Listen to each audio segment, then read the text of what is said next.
What's happening, guys? Jared Weiss back here on the Jared and James channel. I'm Jared Weiss. If you guys didn't know, that must mean that you're not subscribed to the channel, so you know what to do. Hit that subscribe button. Be sure to leave a like, drop a comment. Let me know what you guys think of this video. Follow me everywhere. I post regularly to every platform. So check me out wherever you guys listen to content. I'm there.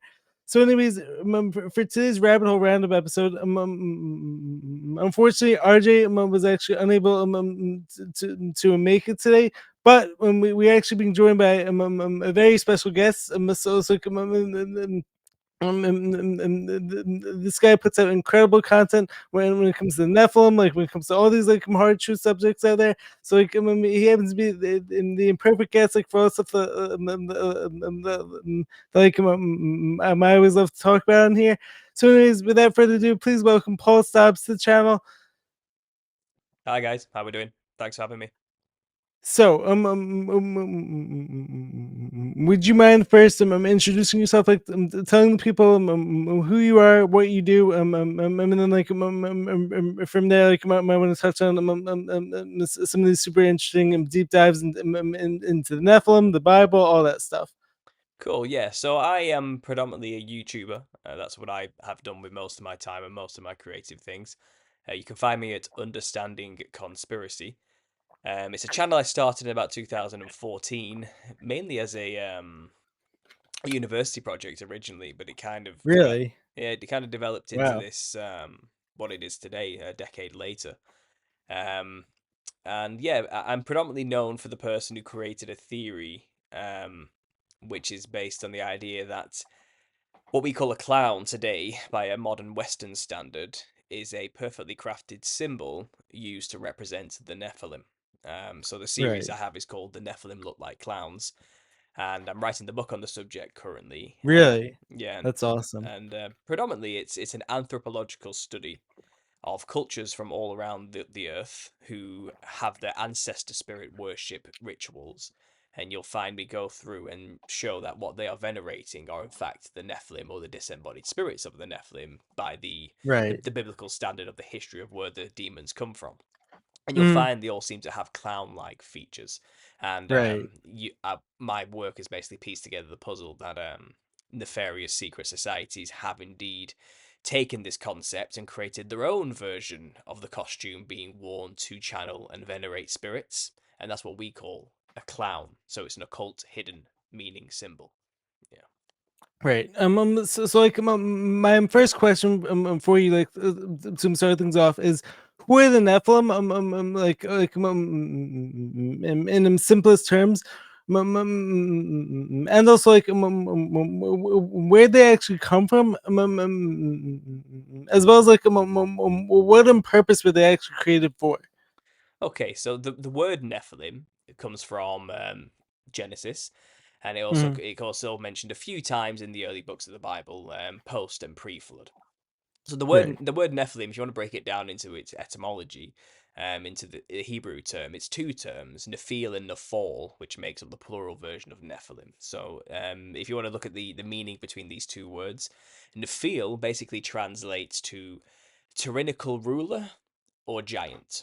And Interesting. Nephal means to fall in a various applicable ways of doing that. So to Mhm. fall, fell, feller, to fall, falling, things like that. That's generally what it means. Right. So if you put those two words together, you get what is known as the Nephilim from those two roots, which basically means a giant tyrannical ruler of a fallen nature. So the ancient Nephilim are giants of the ancient Uh, past.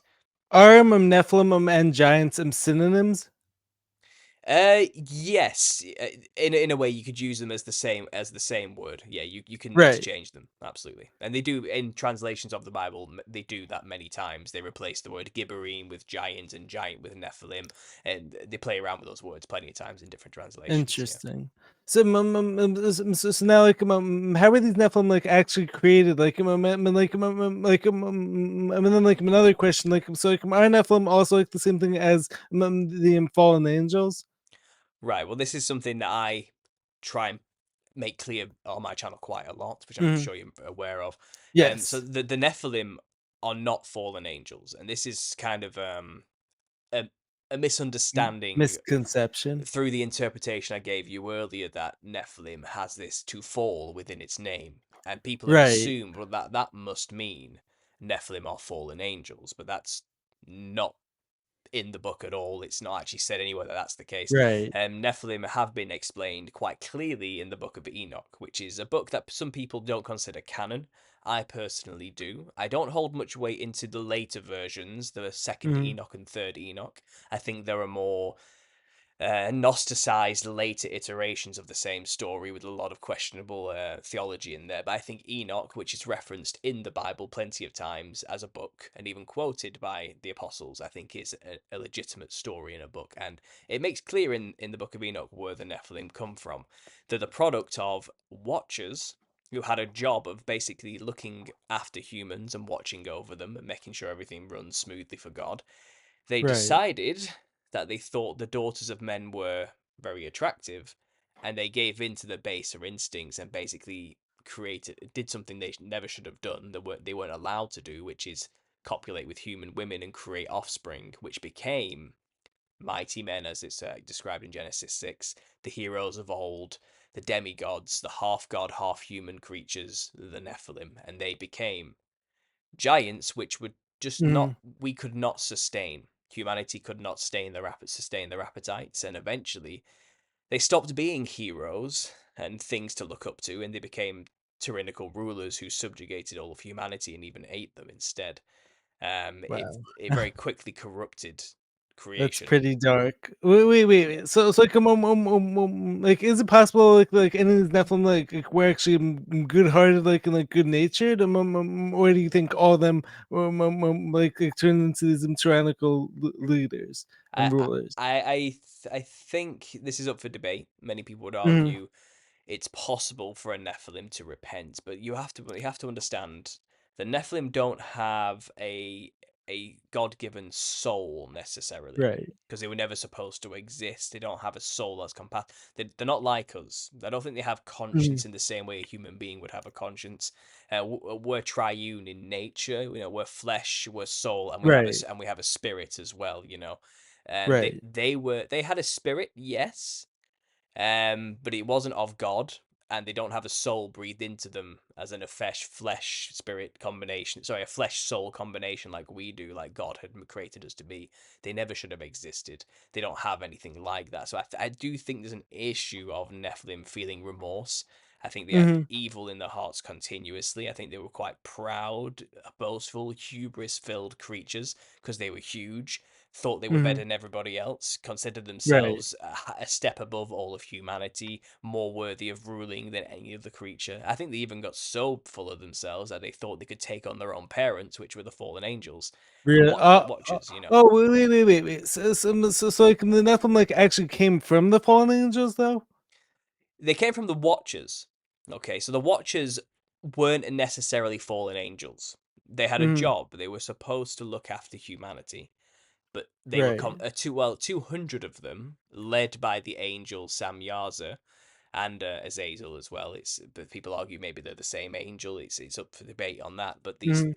these Watcher class angels under the leadership of Samyaza basically did this thing, and they make a pact. It's explained in the book of Enoch how they're all kind of talking to each other, and they're like, all right, so we're all agreed we're going to do this thing which we know there's no coming back from. So I think they had a rebellious nature in them. I think Right. they knew what they were doing was wrong and that God would be angry, but I think they made Right. the choice to join in the rebellion that Lucifer was running at the time, to become a part of the angels that were on his side, you know, Lucifer's Mhm. side, going against God's creation, because I think they were upset that God had chosen Adam over them to Okay. be rulers on the earth. Interesting. So I think, and there's up for, if not them, people have argued that they had a reptilian type race around on the earth at the time, Hmm. which were like humanoids. Interesting. And it's possible, Uh-huh. why didn't God choose the reptilian humanoid? Why did he create this thing called man instead? And why is he letting Right. this inferior man? It's like, I refuse to bow down to this fleshly, lowly creature type of attitude. Right. I'm an angel, I'm above him, I shouldn't have.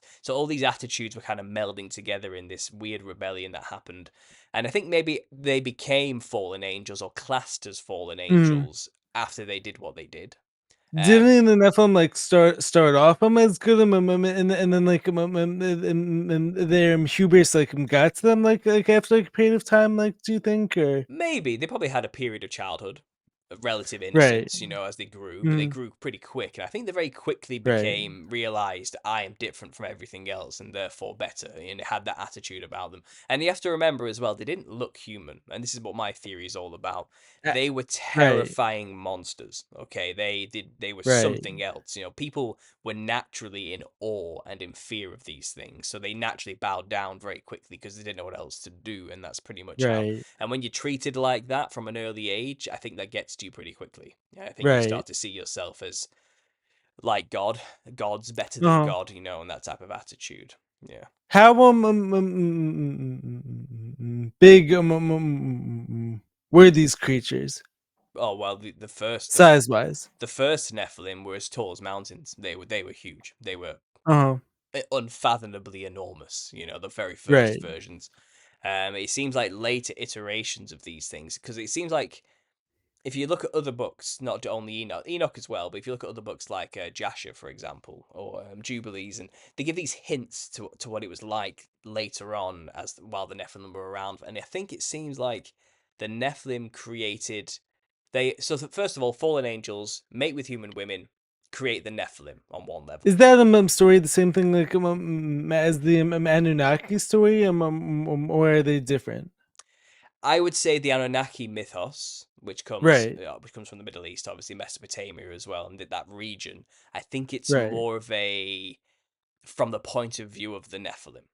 I think Okay. it's the version of a Nephilim creation myth, and Mhm. I think it's more in support of, and I think you're talking about Nephilim being created, but then they also have this little weird twist where they created humanity as a slave race as well.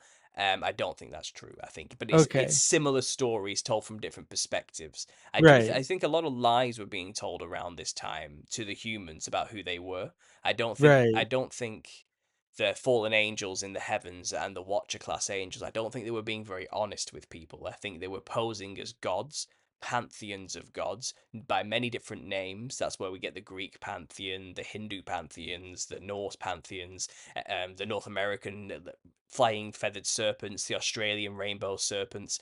I think these dragons were everywhere, and Right. Yes. this dragon worship cults were everywhere. And I think I'm totally into they that also. yeah, I think they were establishing themselves as gods, like overall of humanity. They wanted to be seen as the only gods above God, and anything to get people's attention away from the one true creator and to make them Right. focus on them. So I think they had the gods in the heavens, the fallen angels and the watchers, who were mainly seraphim angels. The watchers, a lot of dragons were around. Seraphim Right. means fiery flying serpent. I Mhm. believe the watchers were those trusted by God the most, the ones closest to him. And if you read in the hierarchy of the angelic hierarchy, the seraphim are right next to God's throne. They are the closest Mhm. to him. So I think he chose the seraphim to watch over humanity, and they failed, and they created monsters by hybridizing with humans. So imagine a Interesting. fiery flying dragon serpent monster Right. mixing with a human woman. That That sounds pretty scary. that hybrid thing that gets created is what the Nephilim were, and my theory goes, they looked a lot like a clown by our standards today. So now, like, how did you actually arrive at that theory? Yeah, so it's been developing for over a decade. It didn't just come to me Mhm. overnight. It was a puzzle piece thing, and the picture got clearer and clearer until there was an aha moment in 2016. Prior to then, I grew up atheistic. I wasn't raised in a religious household. I didn't Mhm. wasn't raised going to church or anything like that. And as I grew into my teenage years, I went more down the spiritualist, gnostic, alchemical, psychedelic exploration type route. I Right. was trying to explore consciousness and find a spirituality, something I'd lacked my entire life, trying to fill that Mhm. void with hedonism and anything else I could find in these strange philosophies. And the psychedelic exploration came along with that, and I had seen some things by taking these chemicals and these entheogens, and I realized there is a spiritual world all around us. But so I was very well acquainted with this whole DMT realm people go to, this circus-like realm that they're full of DMT jesters that you'd see Right. talk about in all these forums, you know what I mean, that people who Mhm. do trip reports would talk about. So, you know, by like 2012, 2011, I was really starting to catch my stride in the conspiracy world and started to wake up, and I discovered quite a lot of Right. the truth about the controllers in the world, the whole Illuminati stuff. You know, I started to Mhm. started at the bottom, worked my way up from there, and you start learning all these rabbit holes. and Right, yeah. and it was actually the Of end of course. it was the end of the world in 2012 that 2012, right? that's what got me in, and that's what set me off Right. to start looking at, In you know, interesting. why do people believe this is what I wanted to find out. And I actually created the channel to understand the conspiracy, you know, for my, Mhm. because I was doing art at the time at What university. was your, first, rabbit hole? Again, it was the 2012 end of the world. Oh, It was alright. the Mayan calendar and all that Mayan kind of stuff, calendar. you know. Right. And like I said, I'd already had this psychedelic exploration kind of Gnostic-y background anyway. So when I came onto the Mhm. conspiracy stuff, it was easy for me just to get into it and just to roll with it. And I guess I was kind of in the New Age side at the time, but I was never really a hippie New Ager type person. Right. I'm not a dream catcher or crystal type person, or Mhm. I never was. You know, I was more like I just wanted to get to the bottom of what the truth was Truth. through my own Truth experience. seeker. Yeah, Right. through my own experiences, which is why Mhm. I seeked spirituality in these psychedelic experiences at the time. Right. And I was trying to square it all in my mind, you know, you know what, just to try and speed up the story a little bit. You know, it got to the Mhm. end of my degree in 2014, and I had been deep into the conspiracy research, so heavily into it that I kind of kept bumping into the Christian angle, the Christian Mhm. history, the Christian perspectives, and I just didn't want to go there. I was scared to go down that route. I thought I could find all the answers myself through the New Age Right. Gnostic psychedelic route, you know. Uh-huh. And I was ruining my life. I was a drug addict, clearly, you Really? know, basically. Wow. Not like heroin or anything like that, but you know, Uh-huh. I was smoking weed every day, I was drinking quite a lot, you know. I was taking things like MDMA on the weekend, you know. Wow. I was dabbing, microdosing psychedelics regularly just to Mhm. experiment, you know. And I was taking harder psychedelics like DMT or salvia as well, and Right. it was getting out of hand. Basically, I was destroying my body. I was killing myself in that respect, Mhm. and my mind too. You know, it wasn't healthy, and I was Right. kind of burnt out by the end of 2014.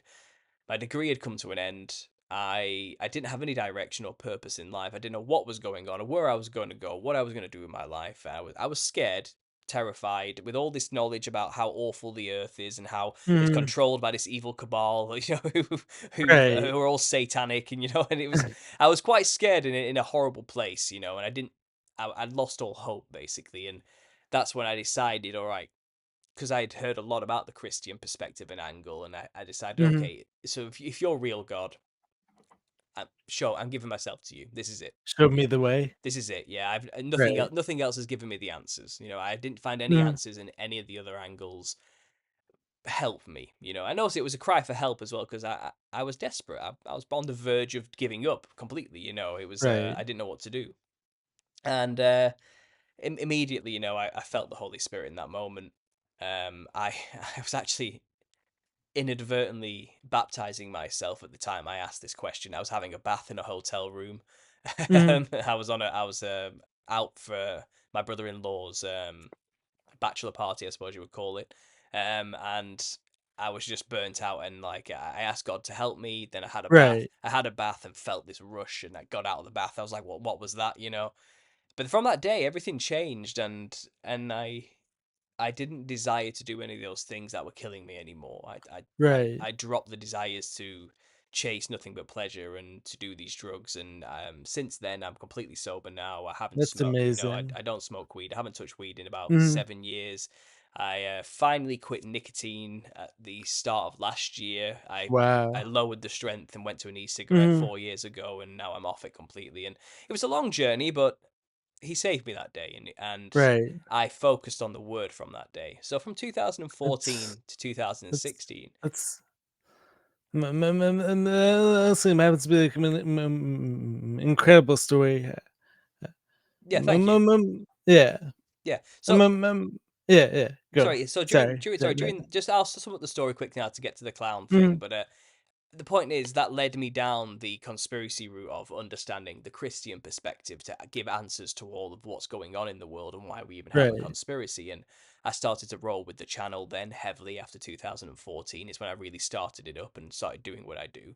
And it was a the channel was mainly a narrative of, so how do we work together to get to the bottom of this with all these different viewpoints? We have the New Ages over here, we've got the Christians over there, we've got the normie mainstream alt-right type truthers down here, Right. then we've got the extreme liberal left truthers down here, and it's kind of, we all kind of understand we're being controlled by evil people in Right. some way, but we all kind of have our own How do we arguments. actually Yeah. bring everything together? Yeah, exactly. And I ended up finding the truth in the biblical perspective. I think it's all about Mhm. Jesus. I think the only reason we have a conspiracy is because of Jesus Christ and what he did in the biblical history, including the Watchers, the rebellion of the angels, the Nephilim, the demons on the other side now because of the Nephilim and all these. It all kind of fit into place for me. And I started when so I explained to you I had this past life, and then I Mhm. was born again in 2014, and then Right. I came. Well, I think it was actually 2013 going into 2014 is when I started to do what I do, and I started to get heavily attacked by demons basically, and this Really? is where I started to open up to the spiritual element to all of this, the Mhm. spiritual warfare aspect to all the conspiracy, Right. because I was personally having these horrible experiences which I couldn't deny. It was like Right. it's happening to me personally. I need to find my way to protect myself and understand what's happening, and so I did. And I had moments where I had constant sleep paralysis with demons coming towards me where I couldn't move and I had to wrench myself Really? awake. I had one moment where I was awake in my living How room. wait, like, so, like, can you actually describe, like, some of these, like, experiences for me? Sure, yeah. So It's one super of the interesting. scariest ones I had is I was just in my living room. Mhm. And nothing. I wasn't doing anything. I had my dog next to me. It was quiet. It was late in the evening. I was on my own. I was just Right. stroking my dog, a little Jack Russell Terrier next to me. I think the Uh-huh. TV was on, but I wasn't really watching it or paying attention or anything. I think I may have been on my phone for a second or something, and then suddenly, um, I felt like I was going paralyzed. I started to lose all ability to move my body, and then darkness started to seep in from the corners of my vision, and it started to like the room started to spin in some horrible churning, grinding like way as this darkness Mhm. seeped in, and I just kind of just collapsed, and I was Really? like, I'm dying. I literally felt like That I was that's so yeah, I scary. couldn't explain it as anything else as I was at my soul was being torn out of me and I was Oh dying, my god. and it came out of nowhere, completely Mhm. unprovoked. I have no idea, I just didn't see it coming, and Right. all I could think to do in that moment was just say the words, "Jesus, help me," Mhm. and it did. Instantly gone, everything gone, back to normal, full Wow. ability to move again, and I was panicked. I was like, "What was that?" What was? And these are the type of things that kept me going and getting deeper into the word as a result of trying to understand what's doing this, And I had this dream one night where an entity in with a purple hat and a kind of like a lapelled long trench coat of purple with where it had a cane. He had these glowing orange eyes all hidden in the shadows, and he was coming towards me in this field, and he had these blurring multicolored ribbons behind him, like a Morris dancer would have ribbons around the maypole, Mhm. that type of ribbons. And Right. he came to me in a dream after I had just had some tea with dead relatives in a garden of some kind. And I didn't Uh-huh. I didn't realize it was a dream at the time, but I came upon all these relatives who have been long dead, great aunties and uncles, and Right. more recently deceased aunties and uncles as well, and things like Mhm. that. And they told me to come and have some tea with them, so I did. And as soon as I sipped the tea, they vanished. The park was darkness. It was like a hellscape. It wasn't the park I was in anymore. And this thing was coming over the horizon I described with this hat, and I got a phone call, and I answered the phone in the dream, and he said to me, "Don't think I forgot about our previous conversation. I'm coming for you now." And Was this, wait, so, did this guy, sound exactly, like, the, demon, like, from your past experience? Well, this is the thing. Apparently, I had a conversation with this thing in the past, and it was coming to collect its end of the deal, and Right. I didn't know what was going on. But Uh-huh. in the dream, after he talked to me, I had a memory of another dream I had years ago, and I was in a like I was on like a stage with millions of people watching me at a festival, but it wasn't a festival. It was more like a place with screaming and wailing, something similar to the sounds of a festival. But I think I was in hell. Right. It felt like a horrible place to be. You know what I mean? It wasn't, Wow. and then I'm back in the dream. This guy's Uh-huh. chasing me. I run away, and typically the air's like really thick, and you can't move very fast in a dream when you try and run away. Right. Yeah, yeah, yeah, And yeah, yeah. eventually I It's jump happened up. to me Yeah, so many times in my it's dreams. the usual thing, isn't it? But Yeah, he the caught trap. up. I hit a dead end, and he caught up to me, and I felt like I was going to die again. I thought this Mhm. is it, and luckily I managed to wrench myself awake. Another random evening. I have a vision just flood my eyes out of nowhere, and I'm looking up, and I see this enormous psychedelic black and white colored jester monster thing. And I'm in the DMT realm. I know where it is. Mhm. I've been there before, so I'm like, I know where I am. What the hell is this? This giant Right. entity in front of me. And it was a giant, and it looked like a jester. That's the only way to Mhm. describe it. It wasn't wearing silly jester's clothes. Its skin was that pattern. It had a big, wide, horrible, purple lipped, grinning mouth. It had this huge, alien like, glowing purple eyes. Its skull was all angular like spider's legs. Its skull Mhm. was that shape. It wasn't wearing a hat, you know what I mean? But it's like something Right. akin to what we would call a jester. And I was looking up Uh-huh. at this giant for 10 seconds, and then I'm back in the room again, and I'm like, what happened?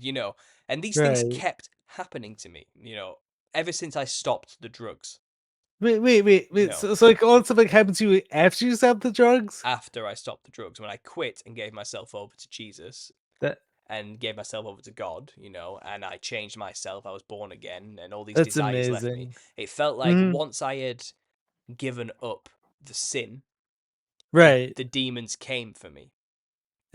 I Interesting. feel like it was kind Wow. of a if we can't have you, nobody can type of Right. situation. That's what it felt like. That's Because super you've interesting. got to understand, you know, we'll get into it, but Mhm. demons fundamentally want a body in order to Right. experience pleasure. Okay, that's the Inhabit the body in order yeah. to So that's what possession is. Now, true possession isn't like The right. Exorcist, where your head's spinning around and cuts all over your body. It's not as obvious.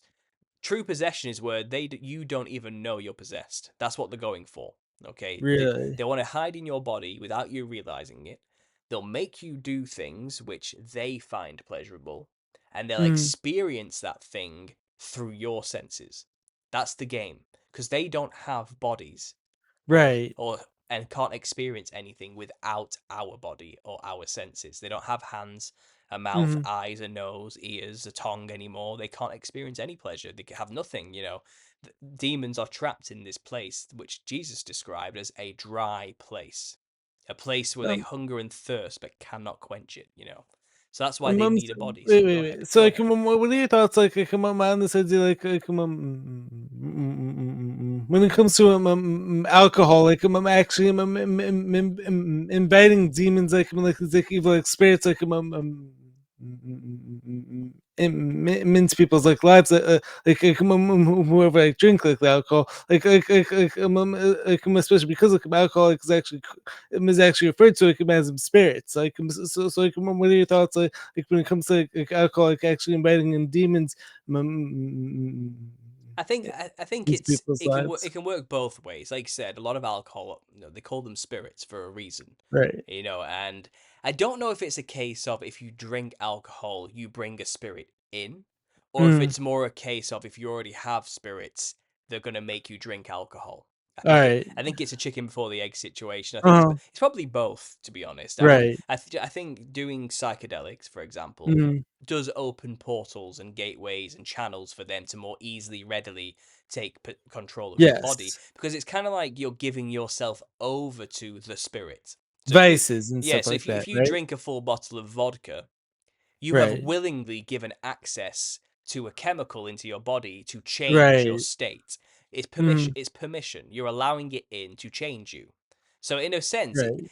what happens in the physical, I think, reflects in the spiritual as well. I think so too. They're not disconnected, okay? And Yeah. we'll get into the DMT realm as we go on, Mhm. and I'll Yeah. explain what I understand about spiritual warfare that kind of Right. explains this. But what you do in the physical has serious consequences in the spiritual Mhm. simultaneously. It's happening at the same time, and the issue is most people in the Western Hemisphere, especially the atheistic types, the secular types, they don't even know there is a spiritual realm, let alone the fact that there's also an army, a legion of disembodied spirits there just waiting for an opportunity to use you, you know. Right. And if you don't know they're there, they're happy. That's perfect. It's best for them you don't know they exist, because then you can never find out that you can have control over them and kick them out of your body.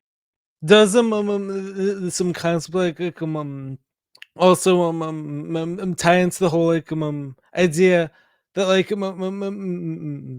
the devil's greatest trick was actually convincing you he actually didn't exist. Exactly, exactly. I mean, it's the best case scenario for us not to know he exists, Right. because then he can operate freely with no hindrances. And that's Right. kind of always been the modus operandi of the Nephilim too, the disembodied spirits of the Nephilim, which Hmm. are demons. Okay, so again, this is kind of ties into what we were talking about earlier as well. A lot of people think fallen angels are demons. It's not true. For demons are specifically the disembodied spirits of the children of fallen angels, the Nephilim. Interesting. Right. Whether an angel is fallen or not, it's still an angel. They are not demons. They are angels. Okay, they Interesting. never Hmm. change. They're still just as powerful and just as capable as they were before they became fallen. Fallen's a title. It's not a state. Okay, Right. they're not in a different lesser state now that they are fallen. They may have been Hmm. kicked out of their first estate, which is heaven, but they're still But on that earth. doesn't actually They're, make them they're still right. powerful. Yeah, they're very Mhm. powerful. They are interdimensional, beyond our abilities and our perceptions, and I think they can mess with matter and people in ways Nephilim could only dream of. Okay, Mhm. but the Nephilim are specifically bodiless. Well, demons are specifically bodiless Nephilim. Because it's the thing, Gotcha. the Watchers were punished for what they did. They created these monsters that were ruling over humanity and eating them. So God Mhm. did put an end to this before the flood. The punishment was that these Watchers now have to watch their children, the Nephilim, kill each other, battle each other, because they weren't very smart. They Wow. started fighting each other over Uh-huh. petty power battles and struggles. Why though? I'm the better king than you. I deserve to Mm. rule humans more than you. And they started killing each other, and it even says they turned on their own parents as well. And so that means the Watchers had to kill their own children who were trying to kill them. It was just a mess. And then after that, those Watchers were bound in chains in Tartarus. Done. Until the final Right. end times revelation, where the pits open back up for the final revelation, and that's the Abaddon who comes out of the pit, is the leader of the Watchers. It's Samyaza, it's Apollo, it's the same person. Okay, it's the same angel, shall we say, the leader of the Watchers. So that's what happened to them, and that's even before the flood. So that was kind of boxed off quite quickly before the flood. But the thing is, those spirits of those Nephilim who all killed each other, they Uh, remain they remained on Earth. They didn't how leave. though? It's just it's kind Uh, of it's an issue of having an immortal spirit. soul. Yeah, because Right. that's what they got from because don't forget we didn't eat of the tree of life. Remember that. We Right. As soon as we gained the knowledge of good and evil, God Forbidden fruit. God stopped us from going to the tree of life, lest we Right. live forever. Because the issue is, if we did get it, when we died, we too would get stuck on Earth and keep going. Do you get what I mean? Mhm. And we Yeah, get yeah. we get stuck in this DMT realm. So he kind of saved us from that happening by not allowing us to eat that second fruit. Okay. The Mhm. thing is that by virtue of the Nephilim being this half divine angel thing, they kind of had that already. And that once they physically died, spiritually as a spirit, they continued. They just continued. They never left. They never went anywhere. They didn't. It's appointed for us, it says in the Bible, to sleep when we die until the final judgment. They don't have Mhm. that courtesy. They just remain awake for eternity in what it could be defined as hell.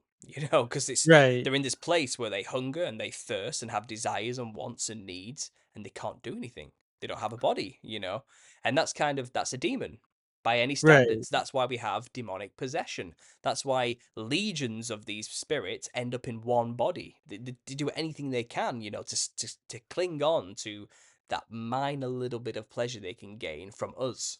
And that's why Jesus came, to give us that authority to cast them out, to say, Right. you cannot be in here. The Holy Spirit is in here, not your spirits. Mhm. And that's, a lot of people don't realize that, but a lot of his ministry was him going around casting demons out of people for this very reason. It was that Mhm. final finishing off what was started when the Watchers had to watch their children die. Okay, so now we have demons Right. everywhere. Well, Christ came and gave us Uh-huh. authority over them. So it kind of finishes the war. But the problem Right. is, their job now is to make sure we, well, don't find Christ, don't realize we have that authority over them, or if they can get away with it, make people not even believe they exist.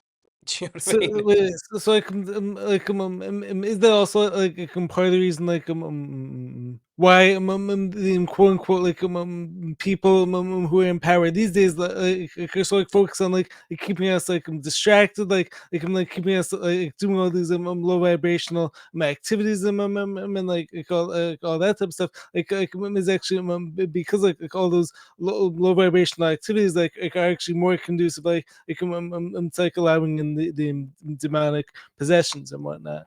Yeah, you're giving yourself over to certain spirits, which allows them Right, in, absolutely. So the lower right, basic instincts are what they're all about. They're all about pleasure, hedonism, right. satisfying those urges that they just can't quench themselves. They'll do Mm, that through you. So they can get as many people as possible doing the most depraved, pleasure-centered things, sensory-centered mm, things, rather than focusing on the spiritual, the higher things. Then right. that's perfect for them, because that's what they want to experience and do. There is no higher thing for them. They're stuck here. They're not going to heaven. They're not going anywhere. They're remaining on Earth for eternity. Are they So they'll so like these Nephilim demons like are actually stuck here forever?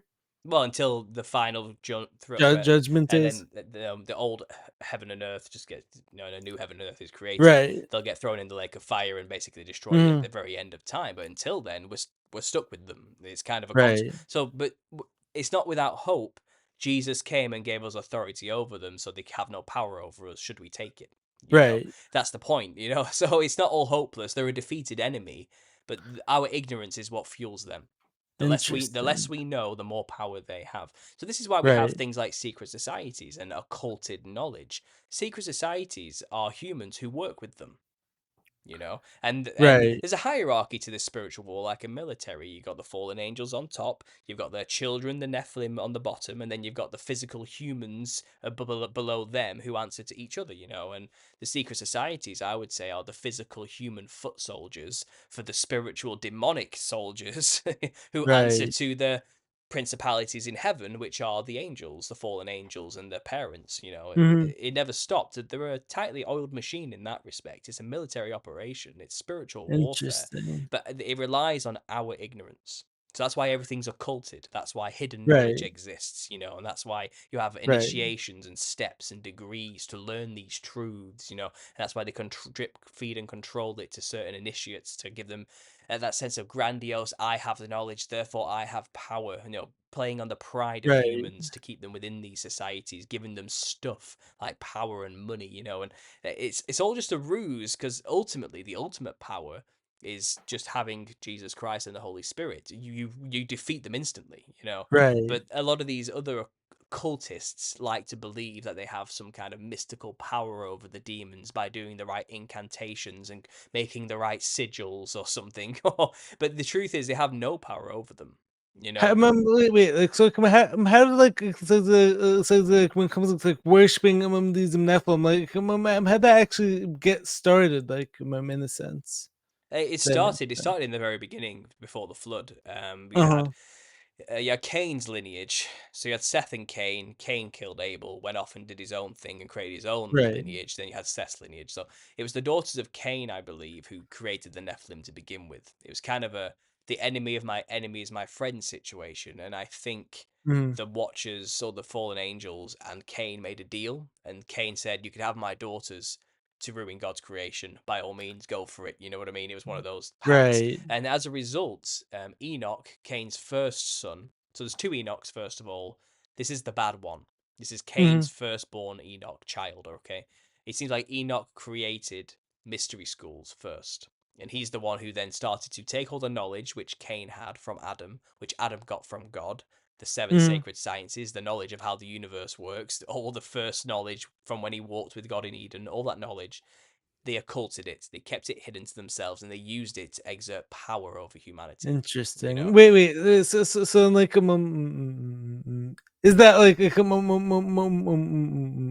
where like a concept like these secret societies like started from like as way like him taking this knowledge and then like him hiding it like from everyone else? yeah, that was the first time it happened, basically. Yeah, and from then on, you've got what we have today, thousands of different ones, all purporting to have the answer, but it all roots back Right. to this same thing. This what Enoch did originally with the knowledge which Cain had, and it was you find it was all one big conspiracy. So first of all, the knowledge was occulted by Enoch, but then by the sixth generation, that's when in the days of Jared from Seth's lineage, that's when the Watchers came along and said, let's make Nephilim.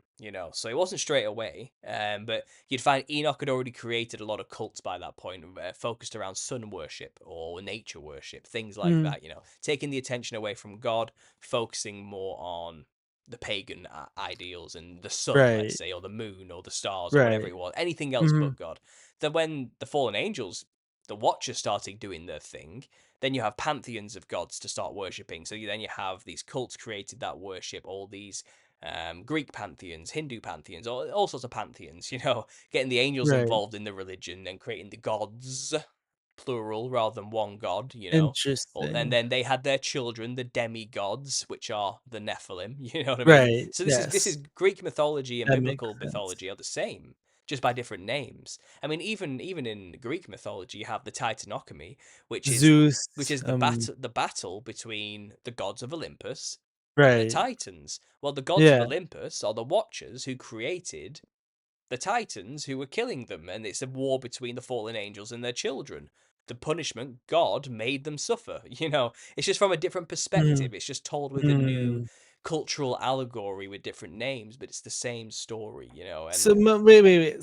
Like, based on that, what are your thoughts? I've definitely heard like a lot of people who actually claim that the Bible like, is actually supposed to be like some allegorical like perspective, but then I've also but then I've also like, started to like realize like a lot of like the Bible like should actually be taken like as like 100% like truth. And so it's like where do you actually stand on that? Like of like the Bible actually being more allegorical, like more on the other hand like totally literal. well, Jesus did speak in parables to get his point across. Don't get me wrong, Right. but that but Yes. that's later on, way after the Nephilim fact. I think Right. most of the old history is good. Mhm. Is good history. I I think think so the too. Old Yeah. Testament, especially the antediluvian Yeah. stories, I think it's history. Right. Mhm. As written Uh, from the perspective of the Jews, of the right. Israelites, it's their Mhm. it's their history. They're not making it up, Yes. and what they Right. discuss and talk about as a time before, and they talk about the Watchers mating with women and creating these monsters. Well, that's the same story every other mythos around the earth has. Every other culture, it's the same Uh-huh. story. So I think it's true history. I think it really happened. I don't think Just it's told yeah. so can you just think like a lot of like other like cultures like have like taken it like and like put and like brought those stories like into like their own like perspectives and Yeah. but like the stories themselves like are actually true. It's just like taken like and like constructed differently. Absolutely, yeah, no, absolutely. I mean, so we're talking about Nephilim being created. Okay, so Right. the story is from the biblical perspective: fiery flying serpents, seraphim angels known as the Watchers at the time, Mhm. mixed with human women and created giants. Okay, Right. and they created a hybrid creature which then became the kings and rulers, the builders of ancient civilization. Okay, let's go to Interesting. Australia. That makes a lot of sense. Australia have this myth of the flying rainbow serpent in the Mhm. skies who created the earth, so probably helped God create the earth in the beginning, maybe, or some part of it. They created rain god, thunder god offspring, which came to earth called the Wangina, okay? And the Wangina taught mankind how to build their civilizations. It's the same story. Wait, Just wait, wait. It's like then it's like also like times that times like they did like behind like masonry, like when, like the like the Freemasonry, like so could this have actually been started by the Nephilim, possibly even? Oh yeah, I mean the first builders of the megalithic structures were giants. I believe Right. I believe it was the Yes. Nephilim. That's the I easy, simple I answer think to so how these too. things were built. Yeah. Giants made them. It's like playing with Lego to them. It wasn't a big Yeah. deal. You know what I mean? Right. You have to get all weird about it with anti-gravity technology or something. Right. You know Yeah. what I Yeah. mean? It was just All giants were that just playing nonsense. playing with little blocks. You know what I mean? Yeah. Like that's all it was to them. But I think a lot of these builders, the builders of civilization cults, did come afterwards, especially with Nimrod, who built the tower try and get to heaven, try Tower to, of Babel. and it just seemed like the Tower of Babel event was trying to recreate a new Mount Hermon event. So it's described that the Watchers were on Mount Hermon, a big mountain, Mhm. and that's where the stuff happened to create Nephilim. So it's like Nimrod after the flood tried to create a building tall enough to reach the heavens to do the same thing again. And Nimrod is equated as the first master mason, the first builder, the first one to, Interesting. and the first one to gain the knowledge after the flood and then use it to attempt to build a tower to heaven. That's the whole point. Right. So he was acquainted as one of the first master masons, I suppose, but it wasn't Mhm. really formalized until around King Solomon's period with Harima Biff as well, his architect, who Right, also had the sacred knowledge. like also isn't there also a lot like behind the whole like Freemason like story that like ties into like here a bit like as well as like certain like humiliation rituals Yeah, yeah. So I'm pretty sure. Harima Biff was said to have been beaten to death by three men who Mhm. wanted the knowledge, and he died with the knowledge, refusing to give it to them. Okay. So in the third degree of Freemason, they recreate that event, Right. and it's kind of like they pretend they beat the initiate to prove the point that he will keep the secrets. You know what I mean? And Right. it's to his death. And that if you to give up the secrets, we will kill you, type of thing. That's basically what they're trying to Gotcha. say. So they've created a ritual based on that, yes. But people have said, Harima Biff isn't a real person. It's a Mhm. formalized retelling of people like Osiris or other characters throughout history. But you can get really Mhm. gnosticy about it and start blurring those lines and too Right. metaphorical about it. He likely was a real person who had the Mhm. knowledge and also formalized the system into a secret society type thing. Right. King Solomon is seen also as one of the first master masons as well. He also had the knowledge, Interesting. and he was the builder of the temple. And Mhm. Freemasons are kind of obsessed with trying to recreate Solomon's temple. It's kind of a Why? thing. It's a Wait, wait, thing they wait. do. Go ahead. Sorry. Why is that though? Why are they so obsessed with that Because idea? they believe Solomon had the knowledge, and in his temple it was kind of inscribed. A lot of the knowledge was inscribed in the temple of what it means to have a relationship with God directly, or the grand architect of Mm, the universe as they would call it. Don't forget, King Solomon had the ring from God. He had power over the demons because of it. He used demons to help him build the temple as well. And I okay. think it's kind of an idolization of the first mason, the first temple, Right. the first one to build a temple with Mhm. with the power over, through the knowledge he had, power over the demons. And that's kind of what secret societies today do. Yeah, They yeah. promise power by working with demons. And so Right. it's kind of like just an idol That's in a way. interesting. Right. He's idolized by them as a Mhm. integral figure in the creation of the first secret societies. That's all Right. it really is. There's not much more to it than that, Right. Yeah, And yeah, they yeah. mystify these characters a lot, like for Mhm. sake of allegory and story about what it means to be a mason or a builder of culture and civilization, modeled Right. after the original builders of culture and civilization, the The Nephilim. the You Nephilim. know what I mean? That's it. That's kind That of the makes hid. That's sense. the secret. That's the secret. So Mhm. for example, I'm talking about the Nephilim looking like clowns. So it's fundamentally Right. based off Yes. that first thing I told you, that a hybrid between a snake and a human would look insane.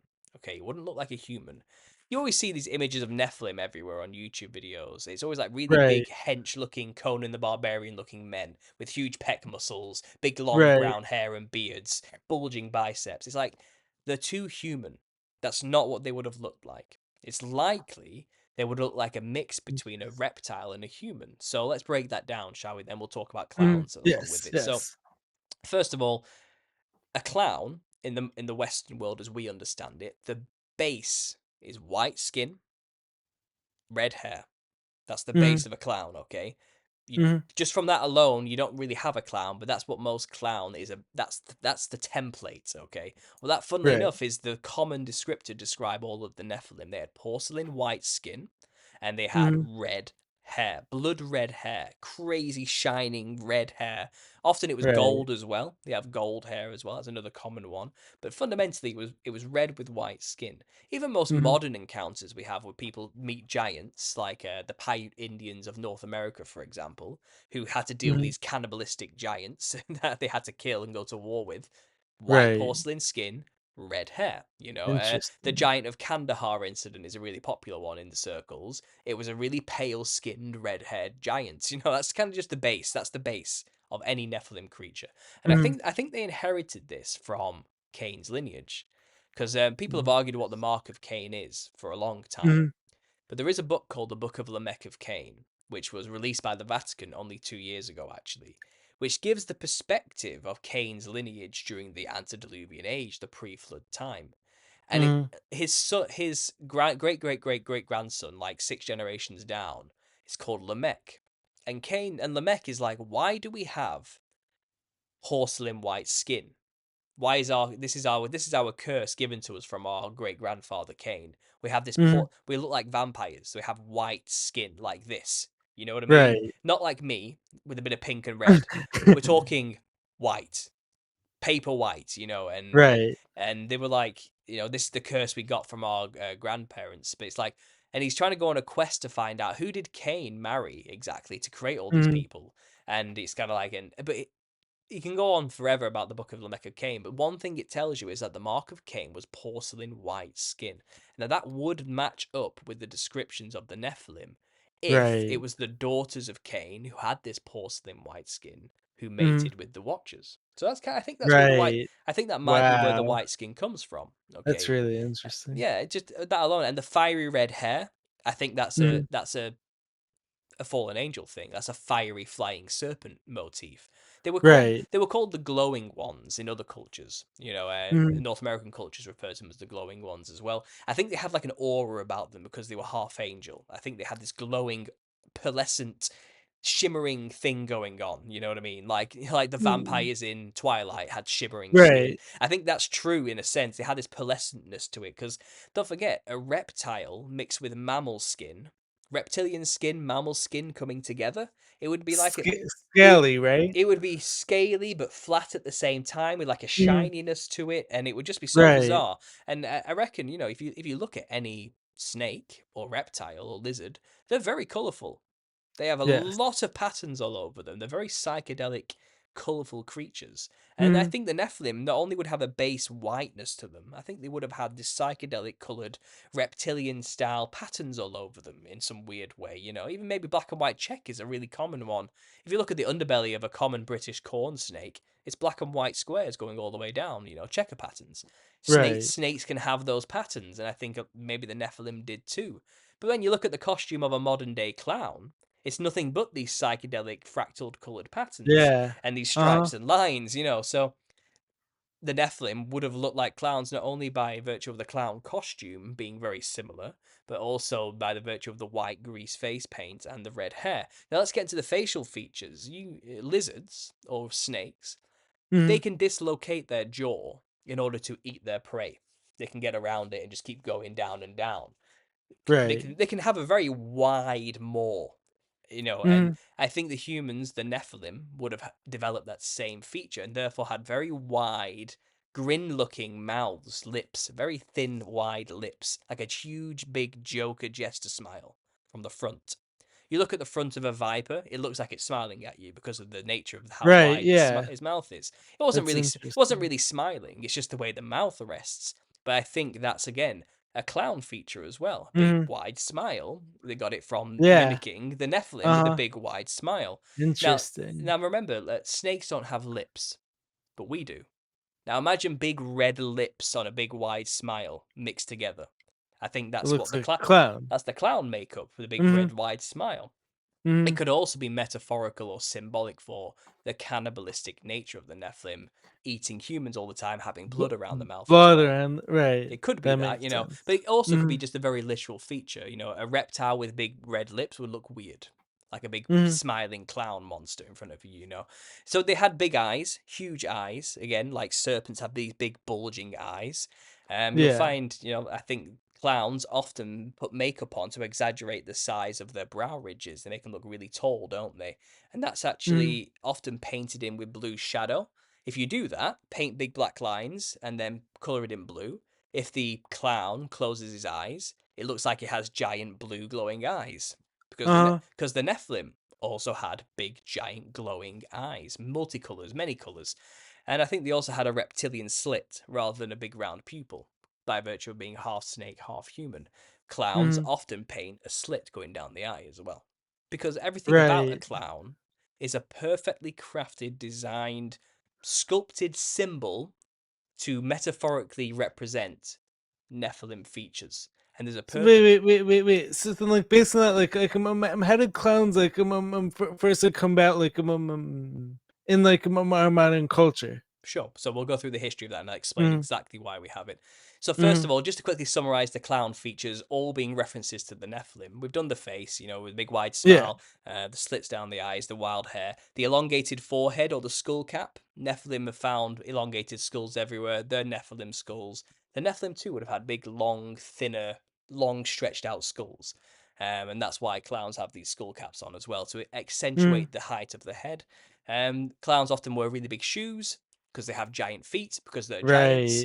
Right. Clowns Oh, wear wow. stilts quite often to represent how tall they are, because they're representing Hmm. giants. It's Interesting. all tongue-in-cheek references Uh-huh. to Nephilim features. So that's boxed off. That's why the clown looks like a Nephilim, and why the Nephilim would have looked like clowns. Okay, Mhm. they're very similar in nature. A clown is a caricature of the real deal.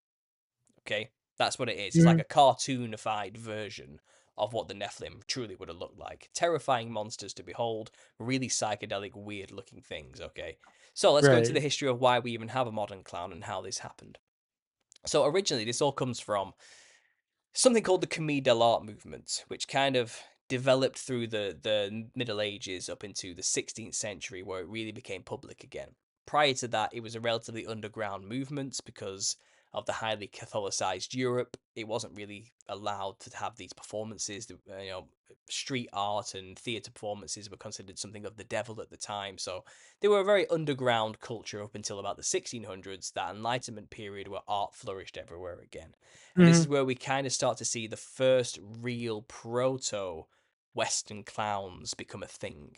Okay. Prior to that, yes, every culture has had a clown like buffoon character one way or the other. Of course they have. Greek theatre, Roman theatre, they had their own versions, the Sanios. Jest Yeah, Jesters also, I yeah. guess. All throughout the Middle Ages, there were jesters, absolutely, which were Mhm. like courtly jesters and fools for the kings and the courts and the rich people. The ones who were allowed to have that kind of thing during the Middle Ages, you know what I mean? Like no one else Right. was.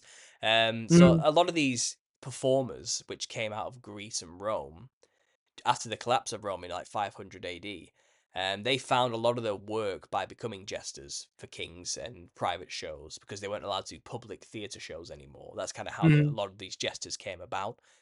Out of work actors trying to find a gig to keep themselves fed. So a lot of them became Right.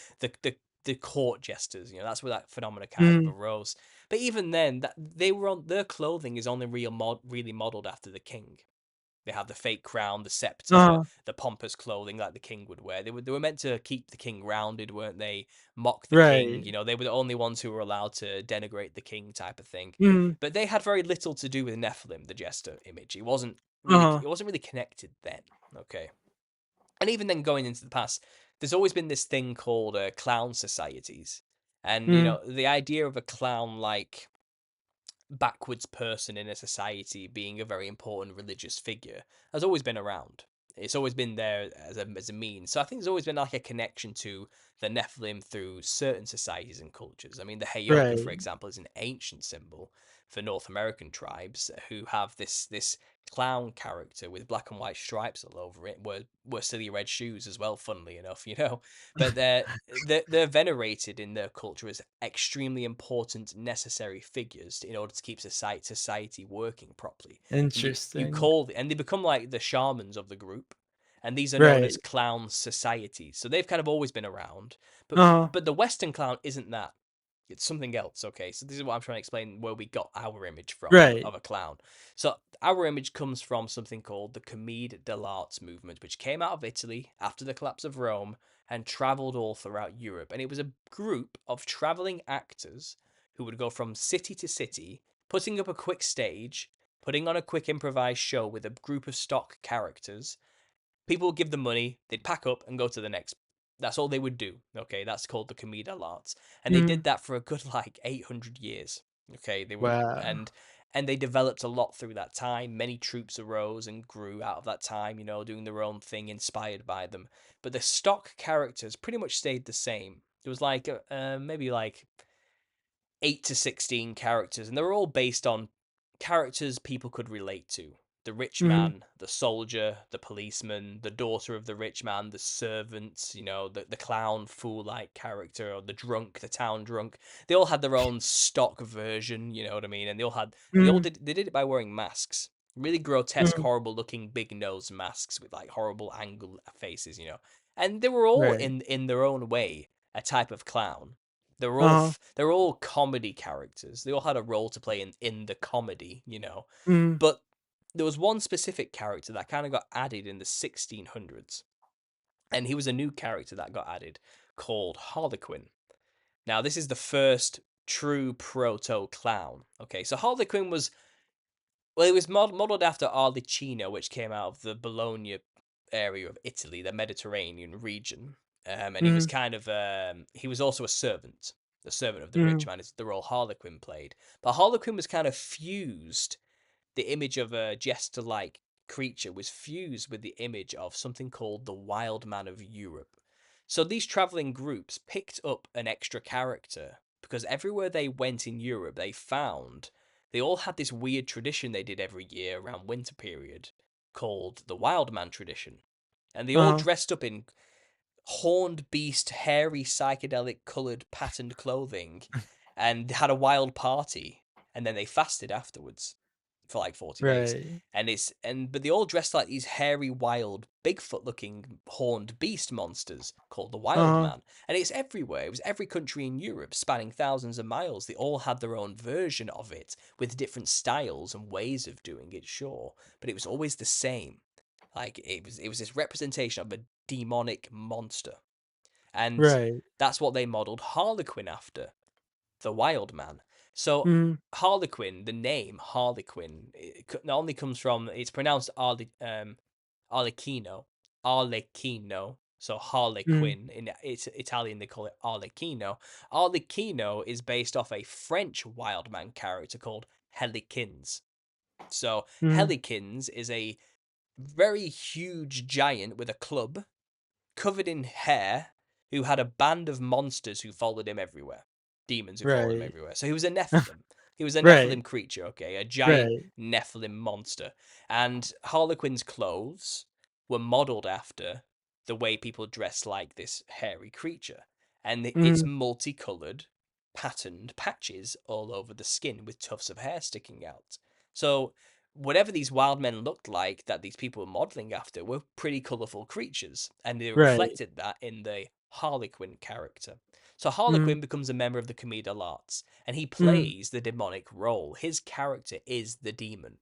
He's fast, he's fleet of foot, he can barrel roll and flip flop all over the place like he's flying. He's kind of like Mercury of Greek mythology, and he's also slightly modelled after Mercury, which comes Mhm. from the Roman Greek traditions through the theatres into there. You know, and he has the slapstick, which is supposed to be the club of the wild man, but he has this stick, and he slaps the stage, and the whole scene changes magically. He Right. has magical powers. Uh-huh. He's kind of beyond the play. He breaks the fourth wall all the time. You know what I mean? He's supposed to be the demon. That's what Mhm. Harlequin plays in these early 1600s plays. He plays the demon. And then as hundreds of years pass into the 1800s, and then we'll stop at the 1800s for now. Uh-huh. Harlequin had changed in that 200-year period. He had become a lot less demonic and became a lot more foolish, a lot more stupid. He started to just chase after the daughter of the rich man. So most of Harlequin's acting, his character would play the role of stealing the daughter of the rich man and running away with her. And then the comedy would arise from the rich old man chasing after Harlequin and his daughter with his servant, Clown. So Uh-huh. Clown was a servant of the rich man, and so was Harlequin. And the comedy came from Clown and the rich man trying to get the daughter back from Harlequin, who was running away from her. And it's kind of, Right. he wasn't really a demonic character anymore, Harlequin. He kind of lost his Mhm. edge and he became more of a lovesick, doting fool. So that's kind of Mhm. so something happened in the British pantomimes, the British versions of this. They took Clown and made him like Harlequin, a demonic character, Wow. to replace Interest Harlequin Why though? because Harlequin wasn't as fun anymore, and they Okay. needed a new demonic energy. Uh-huh. So they made Clown that character instead. Okay, Mhm. and there was a switch done in the 1800s to make this happen. Now you have to remember, Clown up until the 1800s wasn't a particularly special character. He was made what's his name? Poirot was the French version of the clown. So Mhm. every part of Europe had their own kind of stylized version of the comedic characters, but the French version of clown. Don't forget, they had Harlequin, which is pretty much the same as everywhere else, but the French version of clown was like a really sad, pathetic thing that everyone felt sorry for. And Right. he's and Poirot wore the white cone, the big white rose with the big black pom poms, and he played like a sad character who always Mhm. wanted to get the love of Columbine, but she only wanted Harlequin, so he was sad. That was kind of his Mhm. thing. He had the tears coming down his eyes, big sad expressions. The sad clown thing came from Poirot in France. But Britain went the other way. They turned clown into like a drunken, loud brute who was eating sausages and drinking beer and stuff. And they found Right. like, well, this version of clown is better. It's fun. Good a lot. Yeah, It's right, yeah. So like a lot of people probably starts like find this clown a lot more entertaining. Yeah, exactly. So they jumped on the opportunity, and Right. this is where the conspiracy gets into it. Okay, so this is kind of Mhm. the politics of the acting of the time. Okay, Right. Clown didn't dress like a clown today. Clown originally just dressed in a plain white servant garb, no color, just white, and it was rags. It was droopy. It was loose. It had nothing special. He wasn't supposed to be noticeable. That's the point. Really. The French clown added black pom poms, but that's really it. Still white, Mhm. still baggy, still boring. Okay, Mhm. so the British clown kind of started to go through a different change during this period, and this is how it happened. So a man called Charles Dibdin Jr. Okay, so remember that Charles Dibdin Jr. Mhm. took control of Sadler's Wells Theatre in 1799. Okay, just the turn of the century for the 1800s. Okay, Right. and he decided, I'm going to change the costume of the clown for the first. This has never been done in hundreds of years. The clown's Mhm. costume has not changed much in hundreds of years. This guy comes along and decides, nah, I'm going to dress him like a multicolored psychedelic looking monster out of nowhere. like, Uh-huh. and it's never explained why he did that anywhere, just that he did. All the Wait, historical wait, wait, wait, wait, wait. Why did this guy have any power though to actually do that? he became the managing director of the theater. It was Mhm. under his control how the shows went. He Right. controlled everything. The power was given to. He was hired by somebody called Richard Hughes, who owned Mhm. the theater, but he didn't really Mhm. take part in managing the actors or anything. He hired somebody else to do that. Mhm. So Charles Dibdin Jr. came along and was hired to do that. Now, this Mhm. is the thing. Charles Dibdin Jr. is the son of Charles Dibdin Sr. Charles Right. Dibdin Sr. was an incredibly famous music writer, playwright, poet writer, musician of the era who was also a Freemason member of the Lodge number 2926 from Leicestershire. That Okay? makes perfect sense All now. right.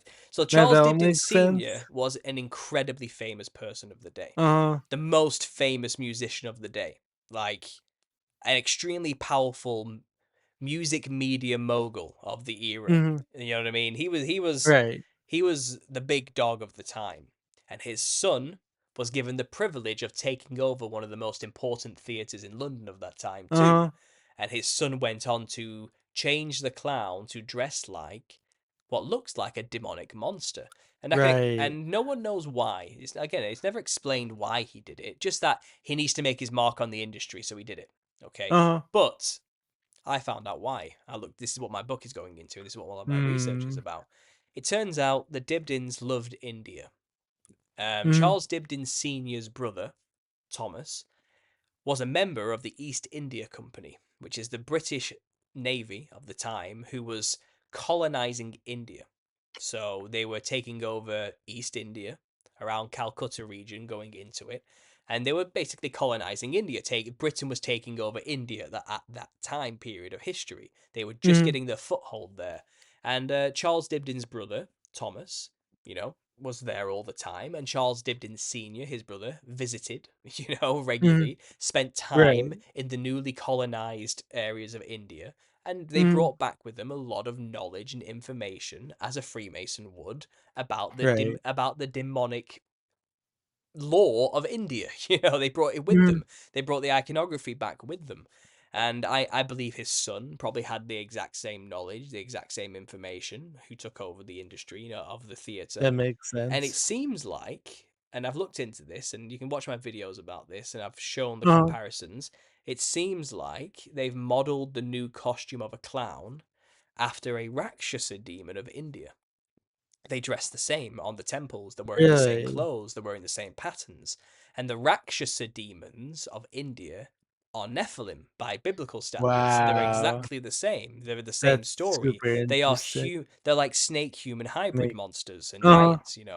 And they ate Right. humans, and they subjugated mankind. They became the evil kings and rulers. They ate humanity. They have these big, Wow. wide, horrible grins with sharp teeth, big bulging eyes, psychedelic colored skin. They have it all. They are the Nephilim. Uh-huh. And the ones that are on the temples in that whole region, going up to Thailand, to the Philippines, all the way down to Bali, they all have this representation of a Rakshasa demon, and they Mhm. dress like how a clown was dressed from the temples. And I've showed it in the Interesting. video. They're identical, and Uh-huh. that's clearly where the inspiration came from, to dress Right. the clown character like a demon in order to replace Harlequin, who was no longer had that edge of a demonic Right. character.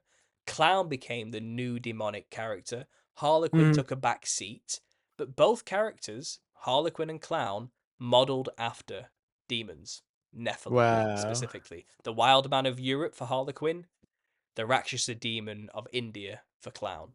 So clowns, fundamentally, and by the way, Joseph Grimaldi, the Mhm. actor who wore the costume, he is called the father of all clowns. He is given all the credit. Everyone thinks he created that image. Everyone thinks he invented what a clown looks like. They call it the Right. Joey clown, and all other Right. clowns afterwards copied that style. Uh-huh. All the way up to today.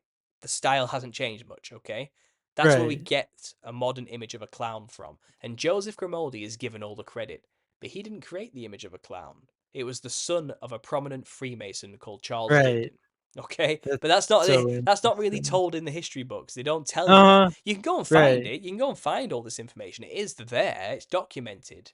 But any book about clowns gives all the credit to Joseph Grimaldi all the time, and Right. he was just an actor. He just put on the Re costume. really? He had nothing to do with creating the image Uh-huh. of a clown. You know what I mean? And Yeah. it said later on, a few years later, he made some modifications to the image to make it his Uh-huh. own. To make it his own. So Did he though or no? what's that? So like, did Joseph Grimaldi like actually make any changes? Or no? I don't think he Was it really his knew. I don't think he knew it was modeled after a demon in any way when he wore the right? costume. But the changes he made is he made the makeup a bit more exaggerated. Profound, I Yeah, guess. but the makeup was already there. But he made it a Right, bit. He made it a bit more because this is the thing. Every clown has their own style, and right. there's a thing called a clown index. All right, and Really? you can't steal another clown's look. It's kind of like Uh-huh, a rule in the clowning world. Once you make your image of a clown, that's yours, and it's like a sin to copy it. No one else can uh-huh, copy it. And what they do is they paint an egg with the makeup of a clown that you've made, and they put it in the index, and that's it. Then, like you really? own that image from then on. That's your clown. So Uh, Joseph Grimaldi basically made his that's own. interesting. He made his own version of the thing he was already wearing, which was this Rakshasa Uh-huh, demon dress. You know what I mean? But right. that's all he did. But he didn't create the psychedelic image of a clown. Like it was this Freemason's son who, and let's be honest, his son was probably a member too. There's just no record. Right. There's no record of it, but Probably. but his son was probably a member too, which is Yeah. why that change was made. If not, he was doing it on behest of his father. He was doing it Mhm. for his father either way. And yeah, that's where we get a modern image of a clown from. It's literally modeled after a Rakshasa. And Interesting. if I didn't need any more confirmation, Uh-huh, after I had made all of these connections myself, just through reading the history, looking at the histories of different cultures, making the connection through my years of research of following all these ancient Hindu cultures, Bali cultures. And I just knew I just saw the patterns and put the pieces together. And uh-huh, then like 2 days later, somebody sends me a random email and says, "Yeah, I watched your Rakshasa video, and if you go to season 2, episode 2 of Supernatural, an American TV show, which I've never mhm, seen, by the way, I've never seen the show. uh-huh. I don't really watch TV. It I've never turns seen it either. it turns out that episode is Mhm. specifically about a circus clown who gets children to invite him into their home, and then he eats the parents. That's kind of his Wow. game, all right. And it turns out, spoiler alert if you haven't seen Uh-huh, this, it came out in 2006, by the way. So uh-huh. this is way before any of my research. You know what I Right. mean? Yeah. It turns out they discover this is a Rakshasa demon who Right. goes around eating people, and he looks like Wow. and in the show he looks like a clown. So they were telling you years ago in media the truth, Uh-huh. you Wait, know. wait, wait, wait, wait. Like, does the show actually mention anything when it comes to the Nephilim? No, no, that just No. the two main characters are like demon hunters, aren't they? I think Right. that's their shtick, isn't Uh-huh. it? And That's the purpose of they the show. find out in this small town these people are going missing, and they go and investigate, and they discover in the end that this Rakshasa demon is posing as a clown in the circus in order to get children to let them in their home so they can eat people. Mhm. You've got to let the demon in. You've got to give them permission, type of Right. thing. You know what I mean? But whatever. That's Interesting. all like fictional stuff added on top of Right. it. Yeah, But yeah. the point is, they linked a clown to the Rakshasa demon in that show. Uh-huh. I mean, they've made that connection perfectly, and it's Right. like they know the knowledge. These people that make these shows already know all the occult hidden stuff. Revelation of the Yeah, method, so right? they've put it in that show, thinking no one's gonna understand the connection, no one's gonna get it. You Uh-huh. know what I mean? But I've figured it out. Like I don't know, Yeah. 10 years later, like 15 years Uh-huh. later, I make the connection on my own, and it's like Right. the history clearly shows. Yeah, the first clown in Britain, when the Mhm. costume change happened, it was modeled after Hindu demons. Yeah, Right. Wait, specifically. wait, wait, wait. So, like, what do you actually think the purpose is? Like, when it comes to like hiding the history behind the Nephilim, like as well as behind the history behind the clowns and Well, too. the purpose is that it's actually no simple thing to dress like a clown. It's not a fun situation like they've made it out to Right. be. Okay, so Takes a lot of effort. this is where my work predominantly tries to explain that Hmm. these cultures around the world, and there's many, have what was called an ancestor spirit worship practice. Okay, it's their ancient old religion, and what they Hmm. do in their rituals is they dress like ancestor spirits, as they call them, Hmm. in order to be possessed by them. That's the point. That's the goal. The goal Why is though? for power and for information, Oh, for knowledge. Okay, because they believe that these ancestors, they call them, they don't mean it like we do in English. Mm, Okay, they don't mean grandma or granddad. They gotcha. don't mean your brothers or sisters. They don't mean long Uh-huh. great great great great grandfathers. They mean ancestors as in ancient builders of their civilization. The ancient old ones, the old gods. Right. That's what their ancestors are. The ones who created their culture. Uh-huh. Going way, way, way back to the beginning, the Nephilim, the ones who built the megalithic structures, created the infrastructure, ruled over them, subjugated them, made humanity a slave race of some kind.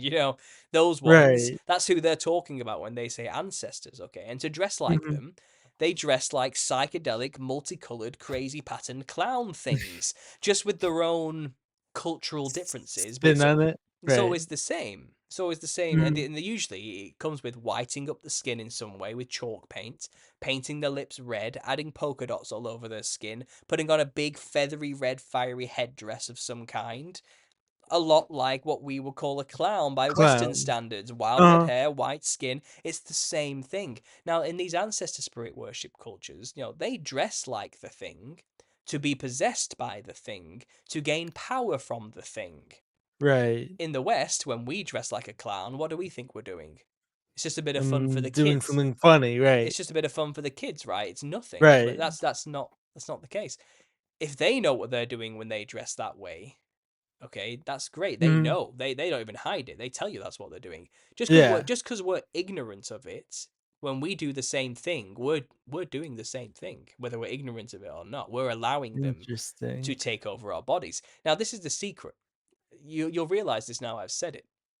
This is what all famous musicians do, artists do, anybody Mhm. who's in a position of some kind of creative power of some kind in the industry. The secret isn't having talent. If you ever thought it was about being a good artist, throw that out the window now. The real Right. secret is to dress like a psychedelic clown monster. If you do that, you will be elevated to the top. Okay, you will be, and that's Uh-huh. a good example is David Bowie. Right. Straight away, red hair, pale white skin. He got the basics Mhm. down, didn't he? Red lipstick, psychedelic fractal color clothing of some kind. He's dressing like the Nephilim in order to channel the Nephilim, in order to put the Nephilim in positions of authority over humanity again and Mhm. worship over humanity like they were in the past when they were kings and Right. rulers.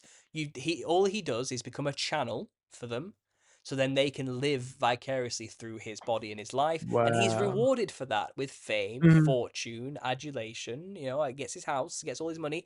That's the point. They get stuff for doing it. Yeah. But what Uh-huh. what they also do then is they become an idol that other people want to emulate Where she and right, copy. yeah, yeah. So it's like someone's just all ties into the whole cosplay when it comes to celebrity worship. Yeah, It's like how many kids go to these concerts and sing along to all these demonic lyrics and then in the same breath everyone essentially worshiping the people who are on them stage and stuff. exactly. And this is not. But the thing, people then look at them and their idols and go, "I want to be like them."